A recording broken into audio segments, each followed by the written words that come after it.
Good morning बच्चों। हम पढ़ रहे हैं अजीत सिंह के जन्म के बारे में। जिसने बताया कि जमरूद से लौटते वक्त जैसे ही अटक नदी पार की 16 फरवरी के दिन क्या हुआ, दो बच्चों का जन्म हुआ, जिसमें एक का नाम था अजीत सिंह और दूसरे का नाम था दलखम्मन। ठीक है, दलखम्मन कुछ समय पश्चात मर जाता है और दोनों बच्चों को क्या करता है, औरंगजेब कहाँ बुलाता है, दिल्ली बुलाता है। और दिल्ली में उन्हें इंद्र सिंह की हवेली में रखा जाता है। और वहां पर क्या होता है बेटा कि इंद्र सिंह की हवेलियों के अंदर रखते हुए जब राठौड़ देखते हैं कि आप निश्चिंत हो जाते हैं कि आप एक ही उत्तराधिकारी है, तो क्या करते हैं, औरंगजेब से विनती करते हैं। क्या विनती करते हैं कि आप अजीत सिंह को मारवाड़ का शासक बनाएं।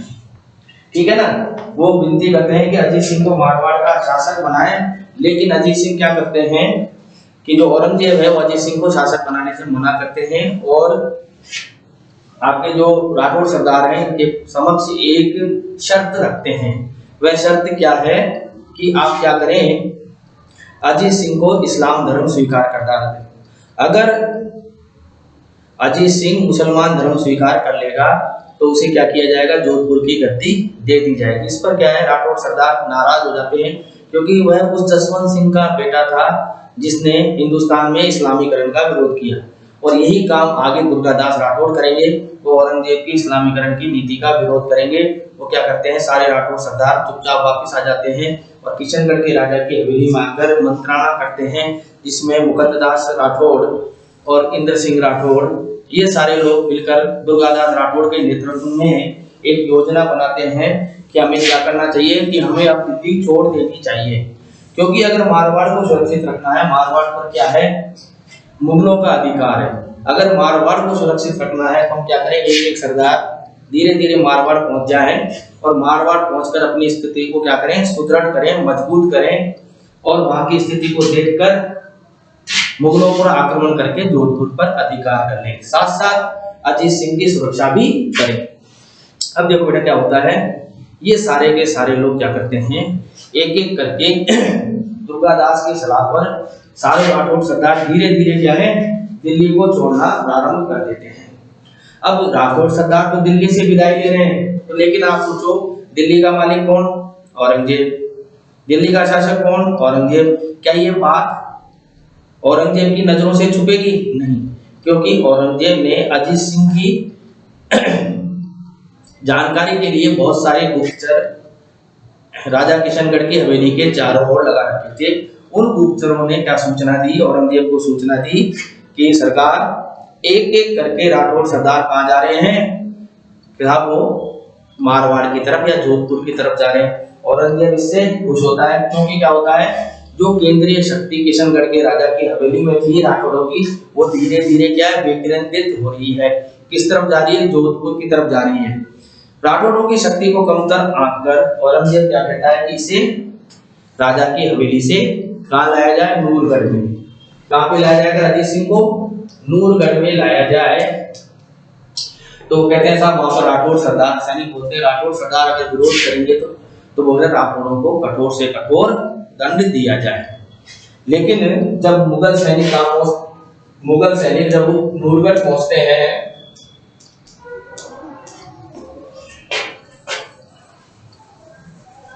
मुगल सैनिक जब किशनगढ़ के राजा की हवेली में पहुंचते हैं,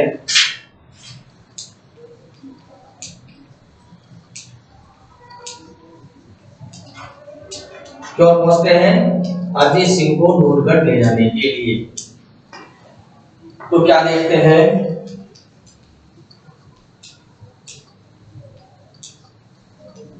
कि अजीत सिंह वहां नहीं है। ठीक, अब देखो आप इसे उतार लो, फिर मैं आपको समझा देता हूं। वैसे नहीं उतारोगे तो आपको समझना ही है कि क्या होता है। औरंगजेब आदेश देता है कि किशनगढ़ के राजा रूप सिंह की हवेली, कौन से राजा थे, रूप सिंह की जो हवेली थी उसके अंदर कौन रहता है, राठौर सरदारों के नेतृत्व में दोनों रानियां वहां पर रुकी हुई हैं। जब राठौर सरदार औरंगजेब से विनती करते हैं कि इसे जोधपुर का शासक बनाया जाए, किसे, अजीत सिंह को, लेकिन औरंगजेब क्या है, एक शर्त रख देता है, जिससे क्या है राठौरों को औरंगजेब के ऊपर शक हो जाता है। वो जान लेते हैं कि अजीत सिंह को ये राजा बनाना नहीं चाहता, इसकी मंशा क्या है, या तो अजीत सिंह मुसलमान बन जाए या अजीत सिंह की हत्या कर दी जाए। तो ऐसे में क्या है, अजीत सिंह की सुरक्षा आवश्यक हो गई। अजीत सिंह को जान का खतरा पैदा हो गया, किससे, औरंगजेब से। ऐसे में जो दुर्गादास के नेतृत्व में सारे लोग क्या करते हैं, जोधपुर की तरफ पलायन करते हैं। और जब ये मुगल सैनिक किशनगढ़ राजा रूप सिंह की हवेली में पहुंचते हैं, उससे पहले ही क्या करते हैं, दुर्गादास राठौड़ के नेतृत्व में एक दल अजीत सिंह को दिल्ली से दूर ले जाता है। अब ये सैनिक पहुंचते हैं तो वहां पर क्या है, अजीत सिंह नहीं है तो ये क्या करेंगे, औरंगजेब को सूचना देंगे। ये क्या करेंगे, औरंगजेब को सूचना देंगे। औरंगजेब को सूचना मिली कि साहब अजीत सिंह पलायन कर गए हैं, ठीक है ना, राठौर सरदारों के नेतृत्व में बालक अजीत सिंह को दिल्ली से दूर ले जाया गया है। अब औरंगजेब क्या करता है, गुस्सा करेगा, है ना, अपने सैनिकों पर बरसेगा, कहेगा कि साहब आप राठौर सेना का पीछा करो। तो इसमें दुर्गादास क्या है, महत्वपूर्ण भूमिका निभाते हैं, हरावल के रूप में आगे मुगल सेना को रोकने के लिए अग्रिम पंक्ति में रुक जाते हैं, और बाकी राठौर सरदारों को क्या कहते हैं, आदेश देते हैं कि आप अजीत सिंह को जितनी जल्दी हो सकता है वेश बदलकर क्या करें, जोधपुर की तरफ ले जाया जाए, मारवाड़ की तरफ उन्हें सुरक्षित पहुंचाया जाए। औरंगजेब के सैनिक के साथ में दुर्गादास राठौर की क्या होती है, भिड़ंत होती है, उनसे भेंट होती है, लेकिन वो सब क्या है, उस चीज को नहीं पूरी कर पाते, अजीत सिंह उन्हें नहीं मिलता। ऐसे में क्या होता है, ऐसे में ये होता है, औरंगजेब हताश हो जाता है, निराश हो जाता है, तो क्या करता है, एक उसी समय जन्मे हुए बच्चे का लेता है और उसको नकली अजीत सिंह बना देता है। क्या करता है, एक नव जन्म लिए हुए बच्चे को लेता है और उसे क्या करता है, अजीत सिंह बना देता है। उसका नाम रखता है मोहम्मदी राज, है ना, इस्लाम धर्म स्वीकार करके उसका नाम क्या रख देता है, मोहम्मदी राज रख देता है। और जेबू निसा जो औरंगजेब की एक बेटी है उसको दे देता है कि इसकी परवरिश एक सच्चे मुसलमान की तरह की जाए। तो बोले ये जो सारी बातें हैं ये सारी दर्शाती है, लेकिन इन्हीं बीच में अजीत सिंह क्या है, जोधपुर पहुंच जाता है। अब अजीत सिंह तो कहां पहुंच गया, जोधपुर तो पहुंच गया, लेकिन जोधपुर पर भी पहुंचने के बाद भी उनकी जान को खतरा था। खतरा क्यों था, क्योंकि जोधपुर के ऊपर किसका था, मुगलों का अधिकार था। अभी तक जोधपुर मुगलों के अधिकार में ही था। अब ऐसे में क्या होता है कि मैंने बताया था दो रानियां तो उनके साथ थी, और उनके और भी रानियां थी, इनके जसवंत सिंह के, एक रानी थी देवड़ा जी। एक रानी कौन सी थी, देवड़ा जी। अन्य रानी में कौन सी थी, एक देवड़ा जी और दूसरी थी जसवंत दे। कौन थी, जसवंत दे। और ये कौन थी जसवंत दे, ये थी बूंदी के छत्रसाल की बेटी।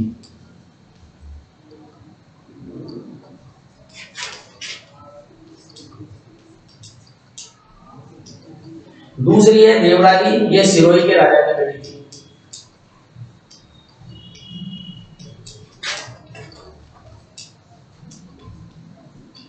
एक तरीके से क्या हो गई, अजीत सिंह की भी माता हो गई, मतलब सौतेली माता हो गई। क्या हो गई, अजीत सिंह की भी माता। अब आप कहेंगे साहब अजीत सिंह की सुरक्षा के अंतर्गत मैं इन दो रानियों के बारे में आपको क्यों बता रहा हूं, जबकि बात तो किसकी चल रही है, अजीत सिंह की सुरक्षा की। तो बेटा ये बात मैं इसलिए बता रहा हूं कि ये दोनों का रोल महत्वपूर्ण रहेगा, किसको, अजीत सिंह की सुरक्षा में। कैसे रहेगा मैं आपको बताता हूं। यहाँ क्या होगा बेटा, दुर्गादास के नेतृत्व वाले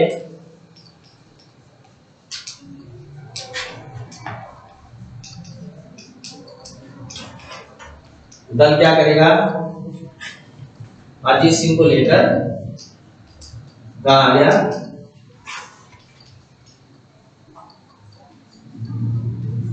जोधपुर पहुंच गया।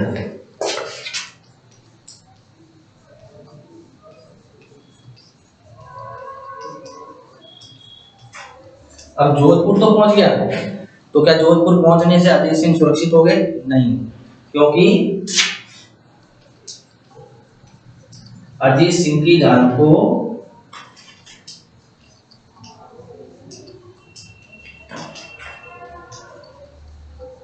अभी भी खतरा था।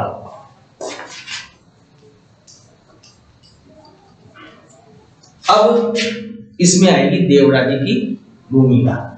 किसकी? देवराजी की भूमिका। अब क्या है बेटा, दुर्गादास आदि सभी चिंतित है। ऐसे में विमाता देवराजी सलाह देती है। क्या सलाह देती है? कि इसे कालंदी भेज दिया जाए, कि बालक अजीत सिंह को कहां भेज दिया जाए? कालंदी भेज दिया जाए।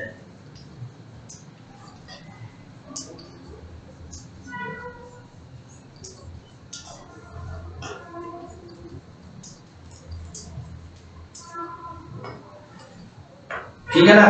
और इसके वहां पर एक ब्राह्मण है, पुष्करना ब्राह्मण।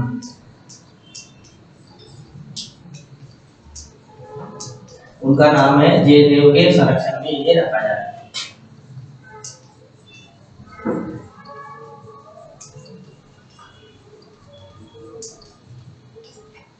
और जो है एक व्यक्ति है मुकुंद दास खींची। क्या नाम है? मुकुंद दास खींची।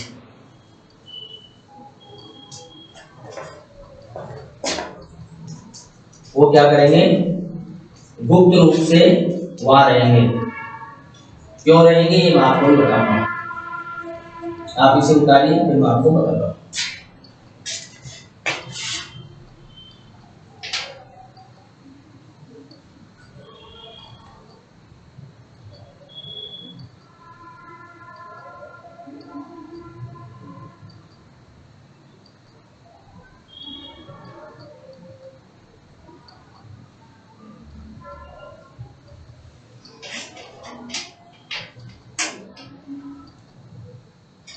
देखो बेटा, करो इसको, फिर मैं आपको बताता हूं।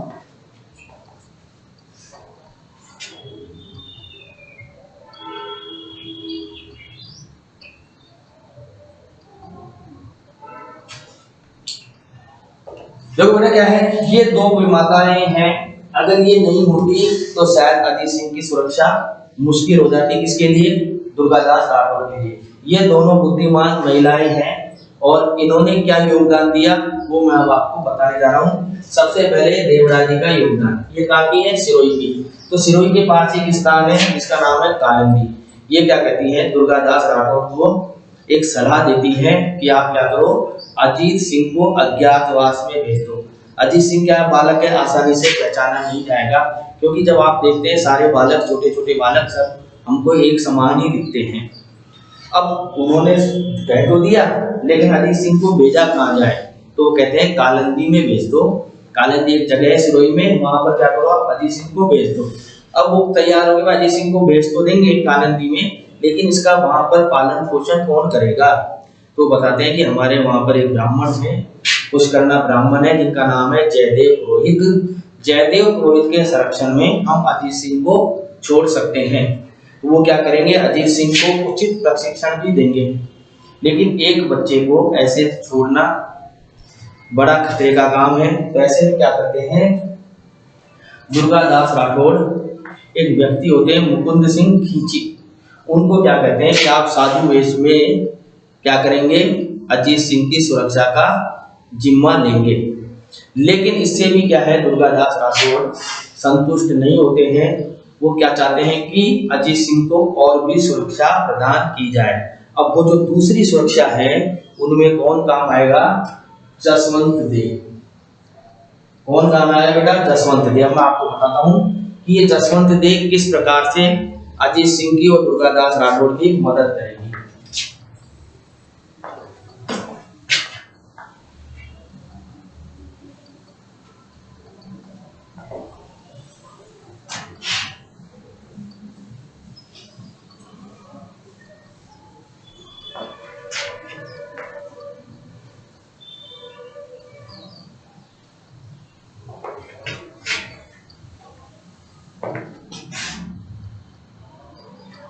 देखो बेटा, यहाँ पर मैं आपको बताता हूँ, उस समय बूंदी के शासक थे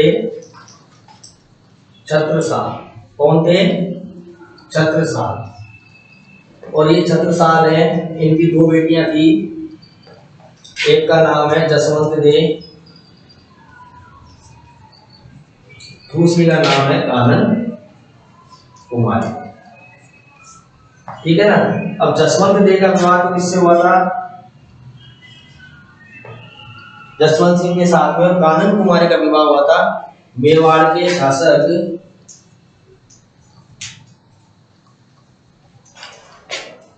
राज सिंह से। किससे हुआ था? राज सिंह से। देखो बेटा, अब दुर्गादास राठौड़ क्या करते हैं, किसके लिए चिंतित है? अजीत सिंह की सुरक्षा के लिए।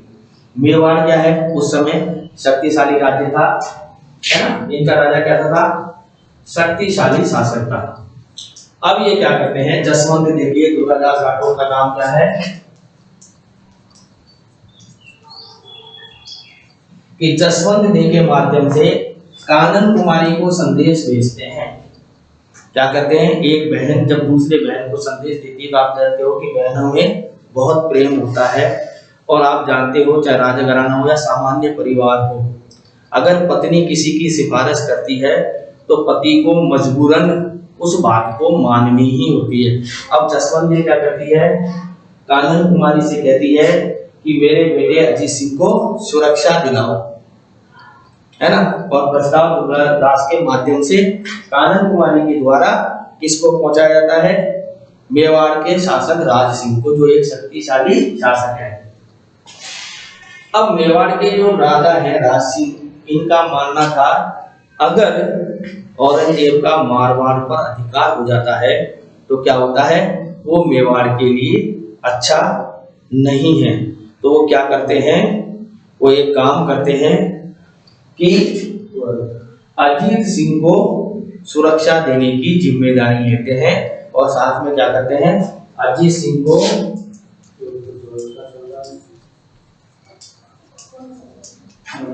12 गांव जागीर में देते हैं।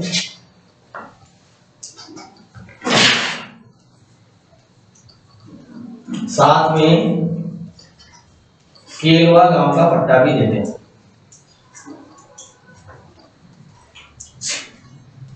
ठीक है, आप इसे उतार कर बताता हूं आपको।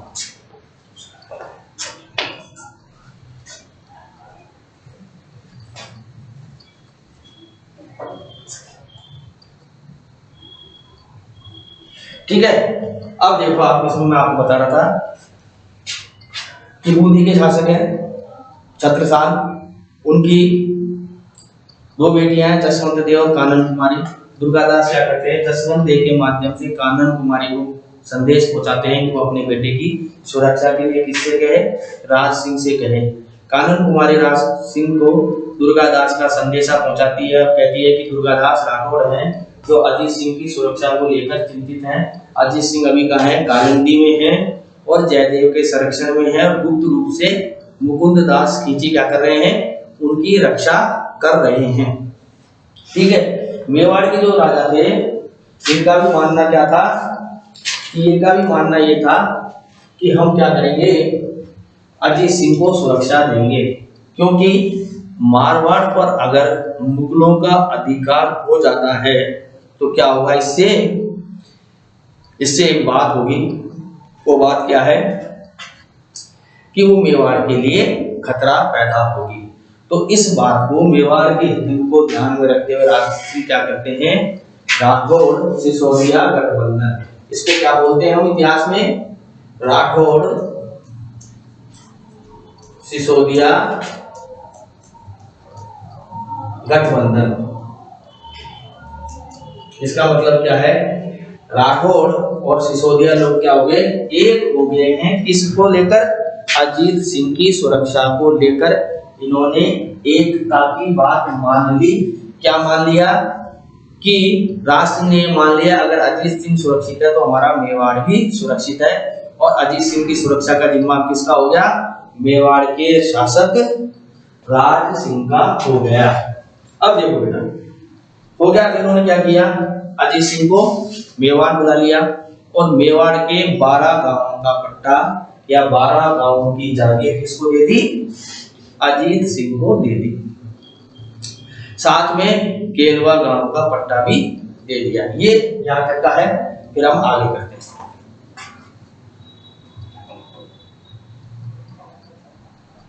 अब देखो बेटा क्या होगा, ये सारी बातें आपको मालूम है। औरंगजेब ने अपने गुप्तचर चारों ओर बैठाए हुए हैं। जब उसे ये मालूम चला कि अजीत सिंह सुरक्षित कहां पहुंच गया, मेवाड़ पहुंच गया, तो वो शांति से बैठने वाला नहीं था। अब वो क्या करेगा, मेवाड़ के शासक को कुछ ना कुछ तो कहेगा। तो क्या कहता है,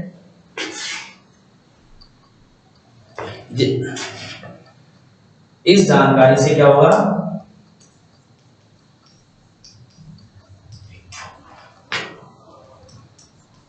औरंगजेब आग बबूला हो गया।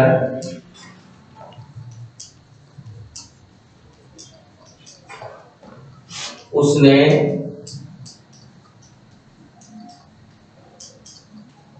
राज सिंह को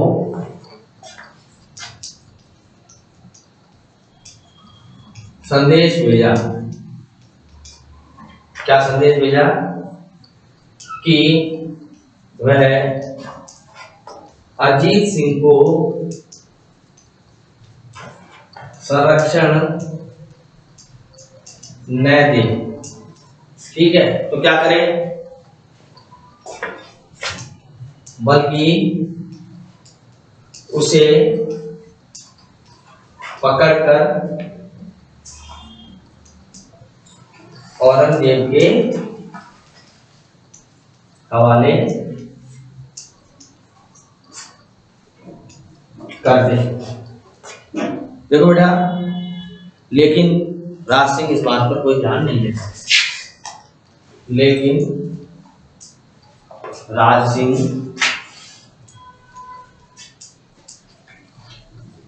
इस पर ध्यान नहीं देते। ठीक है, आपके उदाहरण मैं आपको बताता हूं।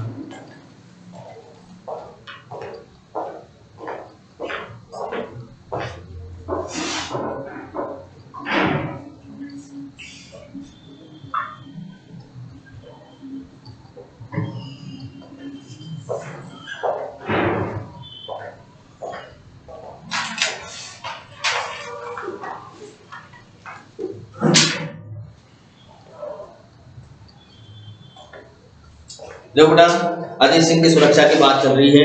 देवड़ा जी क्या कहती हैं कि इन्हें कालिंदी भेज दिया जाए, और कालिंदी में ही इन्हें क्या है, जयदेव ब्राह्मण के पास संरक्षित रखा जाए, और साथ में क्या किया जाए, मुकुंददास कीची को साधु के वेश में वहां पर अजीत सिंह की सुरक्षा के लिए क्या कर दिया जाए, नियुक्त कर दिया जाए। दूसरी तरफ क्या है, जसवंत देव के माध्यम से दुर्गादास राठौर क्या करता है, उनकी जो बहन है कानन कुमारी, उनको संदेशा भिजवाता है कि अजीत सिंह की जान खतरे में है। ऐसे में अगर सिसोदिया और राठौर का गठबंधन हो जाए तो उससे क्या होगा, राज सिंह की शक्ति भी बढ़ेगी और साथ में क्या होगा, अजीत सिंह की सुरक्षा भी हो जाएगी। जो राज सिंह है वो एक बुद्धिमान व्यक्ति है। वो ये सोचते हैं कि मारवाड़ का पतन मेवाड़ के लिए हानिकारक हो सकता है, क्योंकि जैसे ही मारवाड़ का पतन हो जाएगा, औरंगजेब का ध्यान कहां जाएगा, मेवाड़ की तरफ जाएगा। तो वो इस खतरे को भांपते हैं कि औरंगजेब मुझे जो खतरा है, इससे बचने का क्या उपाय है कि वो क्या करें, अजीत सिंह को संरक्षण प्रदान कर दे। तो वो क्या करते हैं, अजीत सिंह को 12 गांवों की जागीर दे देते हैं और साथ में केलवा गांव का पट्टा भी दे देते हैं।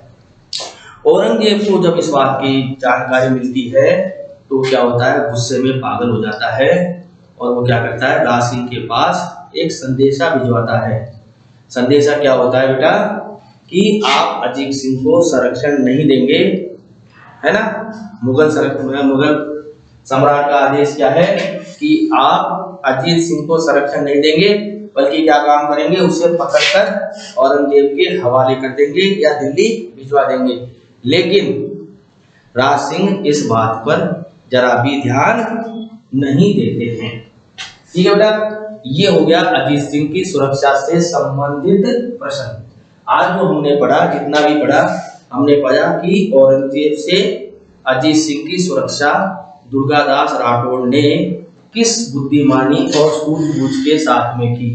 पहले तो उसे कहाँ भेजा, कालंदी भेजा, और बाद में मेवाड़ के संरक्षण में कर दिया।